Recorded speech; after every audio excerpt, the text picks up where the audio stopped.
Hi, this is Ben Jariola, and I'm here to talk about the lost traffic caused by cookie consent dialog boxes, specifically for search engine optimization or SEO.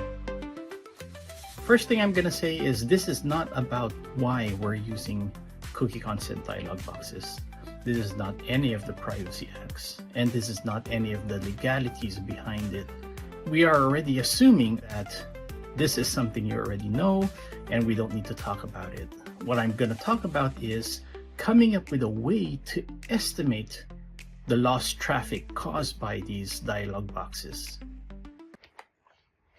First is, I'm not going to cheat around the cookie consent dialog box. I'm not trying to hide the data that anybody that will do an audit from the Privacy Act can't see, and somehow it's safe. That is not it, because that is still considered illegal, although I'm not a lawyer and don't consider any of my statements part of any type of legal advice. Please consult your lawyer about that. But in any case, we are not trying to hide any data. We're not trying to go around the cookie consent. The very moment a user declines cookies, analytics will not track anything.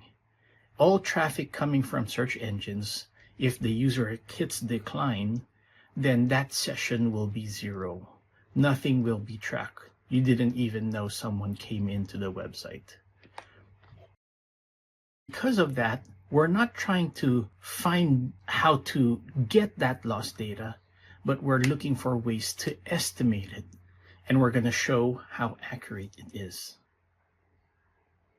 So basically, when you have a website, traffic comes from all different sources. And if there's no cookie consent, every time a visit happens from any of these sources, that is tracked within search engines. You can see the progress within your reports where that traffic comes in. If a user hits decline on the cookie consent, then a cookie will not be stored and analytics tracking will not happen. That is represented by the gray arrows and the gray graph at the back. Once someone does decline and someone accept, the ones that do accept, you'll track. But the ones that decline the cookie consent, then that is the traffic that came in that you're not aware of. And if you're comparing your data historically in the past, it may look like you lost a lot because it's data that is just not coming in. Because of that, sometimes it could be perceived as a failure. The numbers did decrease, not because traffic got worse, but because you're just not tracking it. So how could we come up with an estimated value about organic search? The source that we're going to specifically look at will be sources for search engine optimization. When you get traffic from organic search, this will increase your sessions, which is the terminology used in Google Analytics. In Adobe Analytics, they call it visits. Now, depending on the analytics software you're using, it could be called something else.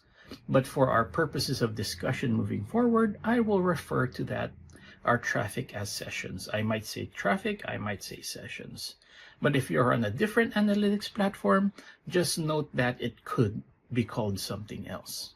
With this sessions, what's going to happen is for every session that comes in, Google Analytics or any other web analytics software will classify if it goes to the organic search channel based on the source where the traffic is coming from.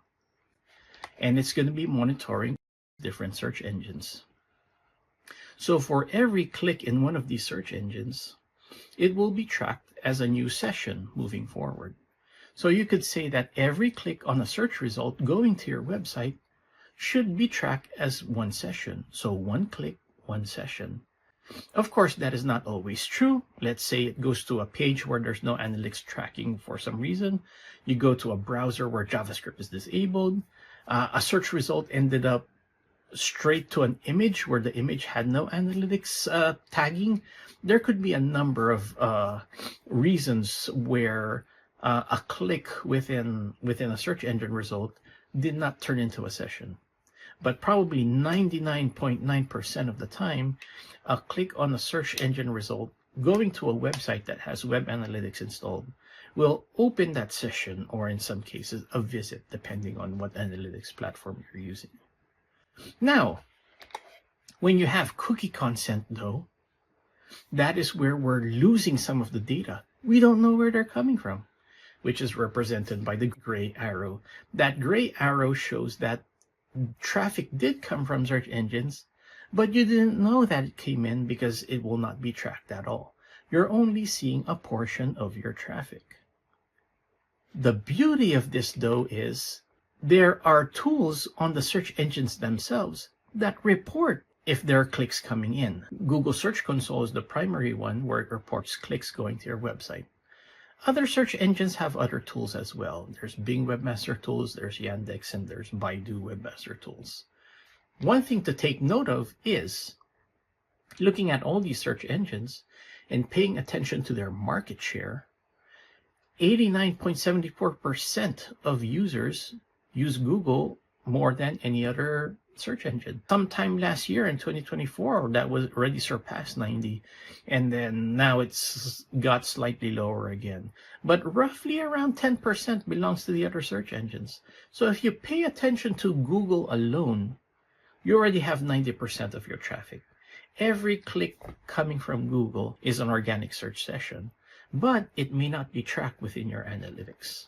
For simplicity, we're not going to look at all the other search engines because that's going to be pulling data from multiple places, and it's easy to pull it simply from Google Search Console alone. Probably in your experience, you have seen Google is not always 90%. Sometimes the other search engines could be more than 10%. I've seen even with some clients in certain industries where it might even be a 60-40, where 40% come from other search engines. So it would be nice to look at how is that distribution within the sessions that did accept the cookie. Because from there, you could get a ratio between your Google organic search traffic and your non-Google organic search traffic. Why do we want this ratio? Because when we do have that ratio, using ratio and proportion, we could estimate the clicks coming from other search engines that were not tracked due to cookie consent. That's the assumption that the ratio of the people that did accept the cookie consent should be relatively the same as the ratio of Google and non-Google search engine traffic for those that did not accept the cookie consent. But assuming that they're the same or close, we're going to use that ratio to come up with a more complete number of clicks coming from other search engines. Looking at this formula and doing normal algebra from, ratio and proportion, whatever you call it, cross multiplication, transposition, or multiply on both sides or divide on both sides, do the same operation to simplify, you could basically simplify that formula into estimated clicks from other search engines is equal to clicks from Google, which is coming from GSC, non-organic search traffic, which in Google Analytics would be your sessions with the source is not equal to Google, divided by Google organic search traffic, which is the channel is organic search and the source is Google. Using that formula, you already have your estimated organic search clicks from other search engines. And since you already have the clicks from Google and you add it, you now come up with your estimated organic search traffic. Your question now might be, is this accurate? Is it right to use? So this is where we're going to look into the data from an existing client that we have, where we applied this formula and we looked at how close it could be to the actual values. This is a Looker Studio dashboard. All the formulas were implemented within Looker Studio in this specific case. Now, I'll zoom into a specific area here. You could see that this data is for the month of March, and you could see the scorecard labeled as sessions is the sessions that was tracked within Google Analytics. The estimated sessions beside it, which is 6,058, that is using the formula that we've just talked about. You could see that it's roughly more than double. The percentages on the left, which are in red, are the ones that are tracked within Google Analytics. The ones that are in green is based off the computed estimated sessions, and that is where you're seeing that the previous year and the previous period actually improved. Now, if you don't have the estimated sessions, then it might appear like, oh, SEO got worse. But in reality, it really got better. The numbers were just not being tracked. This still doesn't answer how accurate this is. So let's look at a bottom portion of this report where we compared it to the historical performance of the website.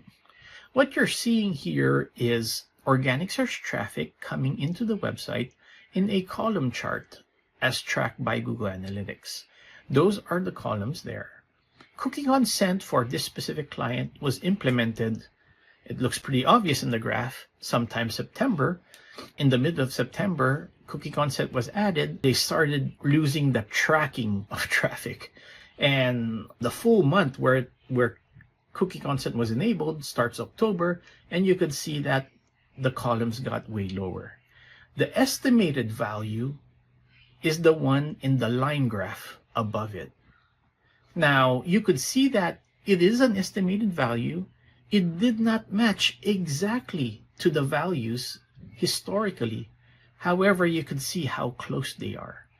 The fact that it's that close and it trends in the same direction makes us very confident in the estimated values that are occurring right now when cookie consent was enabled. It's almost like a conservative measure where the session most likely was even higher than our estimated value, because even historically, our estimated value is lower. That tells me, just by looking at the nature of the math, that tells me that other search engines are actually getting more clicks than we actually think they are, basing it on the ratio that they currently have. But still, this is a good formula. It trends well with the historical data. It's something that is very visual to the client, that they totally see how good of a model it is, because it aligns very well with the historical data, giving them confidence in using the estimated values for the future. So we're looking at traffic, but whenever we talk about SEO and we talk about key performance indicators, or our KPIs, our main measures of success, most of the time we look more at conversions. Conversions could be a sale, a lead, a transaction, or anything like that. So we also did this to conversions. Going back here to our initial formulas, where we got our estimated organic search traffic, how could we look into conversions? Now, we do know that the conversion rate is already tracked within the users that did accept the cookie within your analytics platforms. And conversion rate basically is conversions divided by traffic. Since you now have an estimated organic search traffic, using that with the conversion rate, you could compute for your conversions. This is the simple formula. Divide conversions by traffic. Sometimes, though, that value might be a decimal and conversion rate is in percent. If you need to change that into percent, then multiply it by 100%. Now that you have this formula, of course, you could compute for conversions. And that will look like this. Estimated organic search traffic multiplied by the conversion rate will come up with your estimated organic search conversions.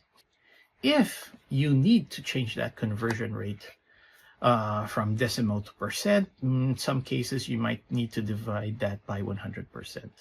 In some cases you don't, especially if you're using spreadsheets like Excel or Google Sheets. You could simply declare a column, change the number format from decimal to percent, and you don't have to change any formulas.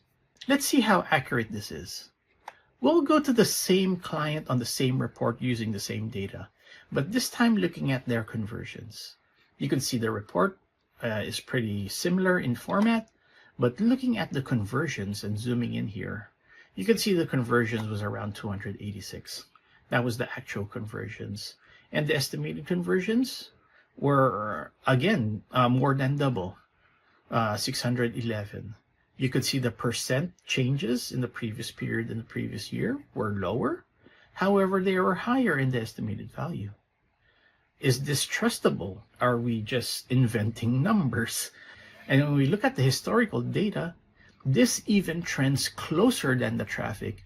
You could see the line is the estimated value, and the columns are the values that were tracked within Google Analytics. And you could see how that line is very close to the peaks of the columns, show how close that estimated value is to the actual results, thus bringing in confidence to the client that our estimated values are close to what they actually are. So here's a summary. Estimated organic search traffic is calculated by adding together clicks from Google Search Console along with the estimated traffic coming from other search engines. The estimated traffic coming from other search engines is based on the current ratio of organic search traffic going into your website coming from Google, from your web analytics platforms. That ratio will be applied to the clicks to come up with the estimated traffic from other search engines. Now that you have that, you simply multiply that with the existing conversion rate to come up with your estimated conversions. Once you have all of the math together, you could apply it in many different ways. You could use your spreadsheets, download the data in CSV files, use Excel or Google Sheets, do all the computations there. Or maybe you could use databases from BigQuery to whatever SQL language you like using, as long as you have the method to pull in the data in some automated fashion to make it easier. You could also use scripting languages, whatever Python or R, which are commonly used for data science purposes.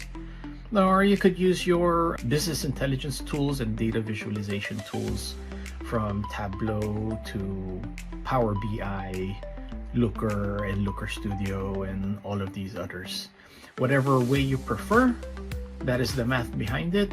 And in the example we use a Looker Studio dashboard to do the computations, and the numbers were fairly accurate based on historical data. Thank you very much.